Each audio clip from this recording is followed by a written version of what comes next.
You are now tuned in to the Unemployed Friend Show with John Del Viscio.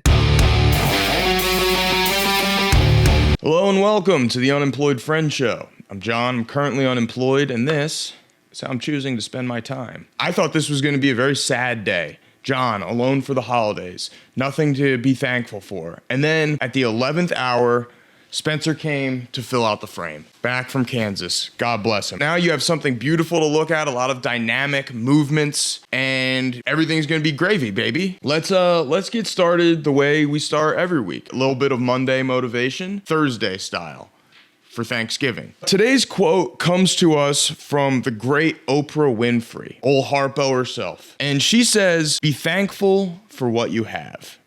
You'll end up having more." Do you promise? That feels like you're the kind of person that could promise a thing like that, having lived this experience. You probably didn't have a lot when you were still doing Baltimore public access or whatever, how you started, but you were thankful as fucking hell to have that show. And then you become the queen of daytime talk. Many people see what I'm doing here, they go, what a loser. You don't see the vision. I'm thankful to have a desk and a computer and a microphone. And because I believe in the words of the great Harpo, I trust that one day I will have so much more than this. I'm so thankful to have 188 subscribers on YouTube.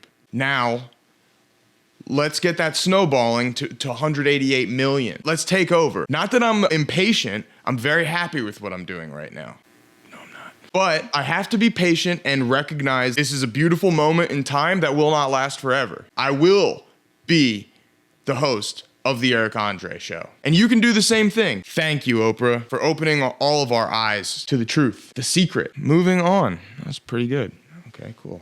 Similar to the Halloween episode, I will be repackaging the majority of the segments to fit a more thankful theme. I'm gonna play into the traditions of the holiday. So we're gonna start with a Thanksgiving version of Side Hustle Spotlight. Typically, I make stickers and I impress all of you with my graphic design abilities. This week, I'm going to pitch ideas to make the Macy's Thanksgiving Day Parade even better. So these are some float ideas as well as maybe some balloons that I think would capture the nation's attention as well as their hearts and their minds. The first balloon that I would like to see is maybe the Rizzler and the Costco guys. And I know what you're thinking. Oh, you're only saying that because they're shaped like balloons. You're being fatphobic. I'm saying that because they're fucking electric. I, like all modern Americans, worship at the altar of the Costco guys. The Rizzler is an icon on par with Bart Simpson. Remember in the early days of the Macy's Day Parade, they'd have Bart Simpson, all kinds of things that the public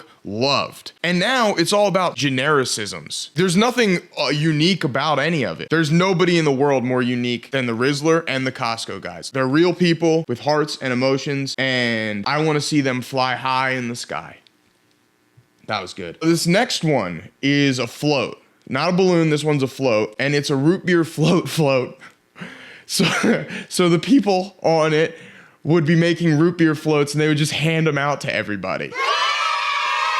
Another great float idea. I know they love to do musical performances. They get Broadway people to sing a little song. That's cool. But I think the public has shown recently just what they're into. And it's Knocked Loose on Jimmy Kimmel. I want to have Knocked Loose play the Macy's Day Parade.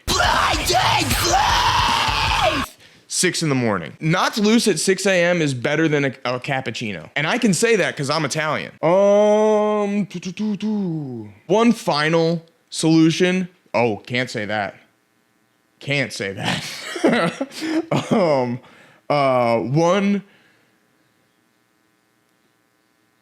One more change that I would like to make would be to replace Al Roker as the host with Dax Flame. You can keep Hoda. Just give me Dax. Now that the parade is over, we can begin to get ready for dinner. I know a lot of families, I know my family certainly, has spirited debates, a lot of contention over who's sitting at what table. So in order to speed up that process and reduce the amount of hurt feelings, I have created a quiz that will objectively determine whether or not you're mature enough to eat with the big dogs. Question number 1. What do you do for fun? If you have any answer at all, you're a baby. Grown-ups don't have fun. We will be at the dinner table discussing the political economic state of the world. That's what grown-ups do. You guys have fun catching up on the latest episode of Baby Shark. fucking idiot. Now that we're all settled in our seats, I think it's time for us to go over some talking points. These are non-controversial topics that you can bring up in mixed company and not have to worry that the answer is going to lead to some kind of blowout.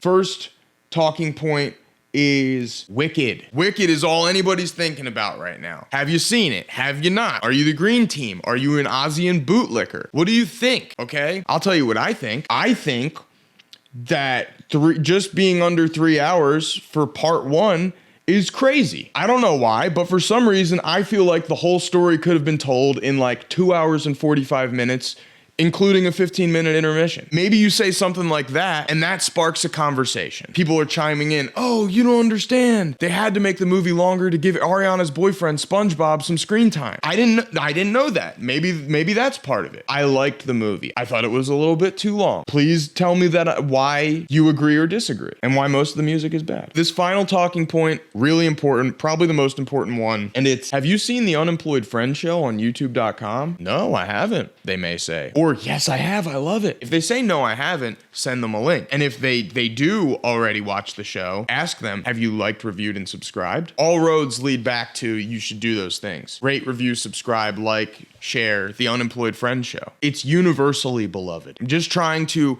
Oprah style, remain thankful for the 188 subscribers I have, but I would be even more, thank you. Moving on. This next segment is a spin on the classic Cool Plate, Fool Plate segment that we all know and love so much. Typically, Cool Plate, Fool Plate, I show you the vanity plates that I've seen in Los Angeles and then determine whether or not the driver of that car is a cool guy or a fool guy. But in keeping with the Thanksgiving spirit, I will be switching license plates to food plates and determining whether or not I would eat the stuff that was on that plate. Newsflash, I'm a very picky eater. My favorite food is candy. That being said, miracles happen every day. Let's see if one happens now. Up first, we have a classic Thanksgiving feast, I think. I don't like when my food has colors that appear naturally. I like my stuff to be almost neon, like a Baja Blast. That's the prettiest fucking color I've ever seen, and I need it inside of me now. I look at this and I go like, ew, I don't like it. So this is going to be a fool plate for me. Up next, we have a classic plain slice of pizza, just cheese, looks like a little bit of oregano, maybe some Parmesan sprinkled on top of it on the classic paper plate. Everybody knows pizza tastes better on a paper plate. So this is a resounding, unanimous, enthusiastic, yes, get in my belly. Okay, up next, we have a cheeseburger and fries. The cheeseburger has a little bit too much going on with the lettuce and tomatoes. I don't like toppings at all. I like meat, cheese, potatoes, tomatoes, beans, greens. I don't actually like that stuff. I got caught up in the moment. Last but certainly not least, we have a big old candy salad. It looks amazing. I would probably start out at the Sour Patch Kids and then golden ratio style, just kind of work my way inwards. Now that we have determined what I will and will not be eating this holiday, I think it's time we go out for a walk. Some of you may not have a cool relative that you go on a walk with, so I've provided a brief simulation of what that experience is like. So please enjoy the Thanksgiving walk.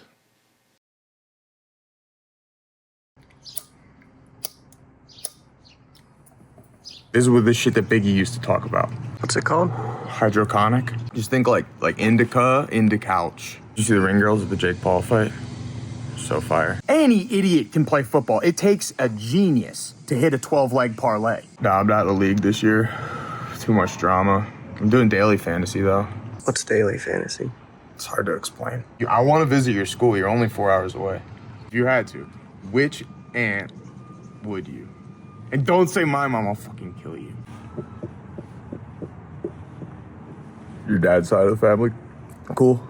You should watch 2.5 Men later. Like one where Jake's young. My eyes fucked. Are they fucked? You look just like me at your age. It's crazy. Nice. Thanks, man. Yeah. Thanks. You're welcome. How old's your girlfriend? Does she have a cousin or anything? Pee. Did you just say PPP? That's her name. You listen to Theo Vaughn podcast? When he cries, tryptophan got me sleepy. Yeah, me too, man. They should put that in pills. Wow. Doesn't that guy suck? He's got weed though. Can't argue with that. There's a lot of outtakes from that too. Maybe I'll put them at the end of the credits. If you guys want to stick around after the credits, maybe I'll have more little jokes in there. But for now, you know, I'm glad we're all feeling stoned. Maybe that'll make us a little more laughy for the rest of the show. But don't get too comfortable because we need to step outside the studio again and go to a Thanksgiving feast for a Bourdain-style docu-segment called Many Reservations. Wow, what a beautiful evening. It's a shame the food sucked. I had to shoot those disgusting food segments like 3 times because I didn't have a cameraman, and the person I did recruit, shout out Lily, first time didn't record, second time ran away in the middle of the recording to go look at a dog on TV.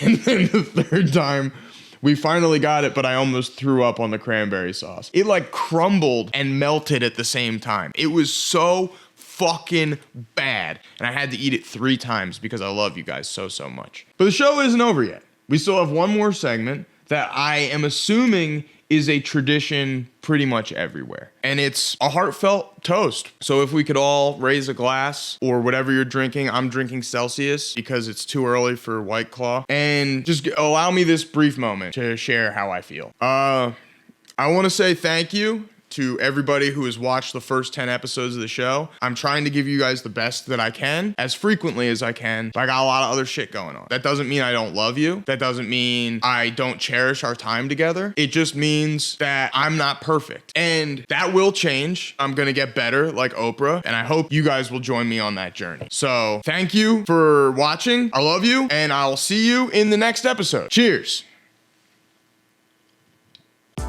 Thank you for watching the Unemployed Friend Show. Please like and subscribe down below. I think wifey's slowly poisoning me. Why? Body hurts. And that's her fault. If she's poisoning me. I think nurses should carry service pistols. Yo, did you see her? She was so fucking, she was a bop, but she was so fucking hot. Are you on Tinder? Barely. I used to have some of the most fun jobs. I worked at a haunted hayride for 8 years. Wifey been getting tonsil stones.